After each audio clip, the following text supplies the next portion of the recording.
त्रविधैररूपस्य पदारवय्यं गृहतेनुपादसेवा मह्ये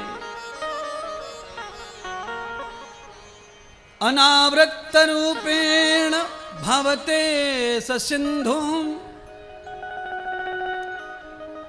अनन्यभावेत कर्मौर कृष्ण। भगवान श्री कृष्ण इस लीला में बड़े से बड़े राजा महाराजा को ये दिखाना और सिखाना चाहते हैं कि चाहे जितने बड़े घर में जन्म हो जाए,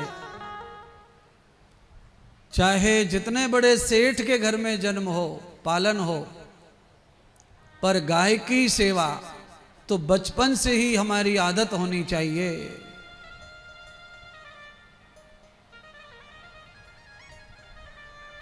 गाय को पशु के रूप में, जानवर के रूप में भी अगर आप मानते हैं तो भी उसकी सेवा होनी चाहिए, क्योंकि वो सबसे उत्तम है गुणों में। हमारे लिए तो माता का दर्जा है, वो माता का स्थान है।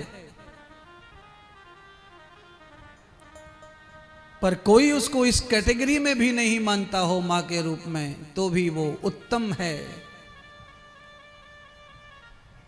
उसकी सेवा से सृष्टि का, प्रकृति का, सबकी सेवा का फल प्राप्त होता है।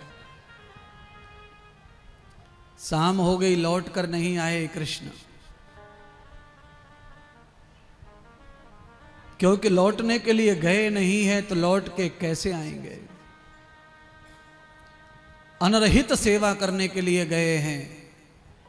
भगवान का बीड़ा है कि जब तक धरती पर गाय पूरी तरह सुखी नहीं होगी तब तक मैं लौटूंगा नहीं। केवल नंद बाबा की गायों की सेवा करने का लक्ष्य नहीं है बंधुओं।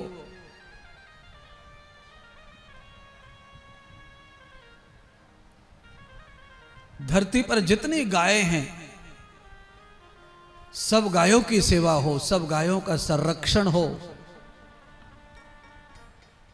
जो भगवान के कर्मों से, भगवान की लीलाओं से प्रभावित हैं, ऐसे बहुत आचार्यों ने, बहुत साधुओं ने, संतों ने गौशालाएं खोल रखी हैं, सेवा करते हैं।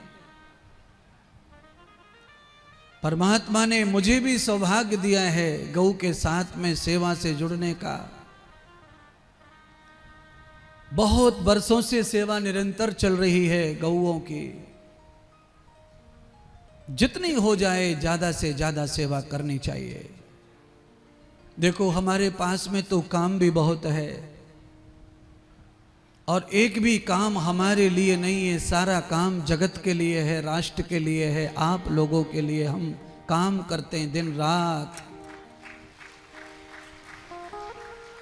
हमारी अगर जीविका मात्र चलानी है तो हमें कोई काम इतना करने की जरूरत नहीं है। मात्र कपड़े भी पहनकर बैठे तो भी खान पान भगवान तो मिलता है साधु संतों को। पर चाहे कोई 1000 गलती निकाले जीवन में, पर एक साधु जो राष्ट्र के लिए करता रहता है जिंदगी भर, वैसा कोई नहीं कर सकता राष्ट्र के लिए। साधु का राष्ट्र के प्रति जो समर्पण होता है वो सबसे अलग और न्यारा है।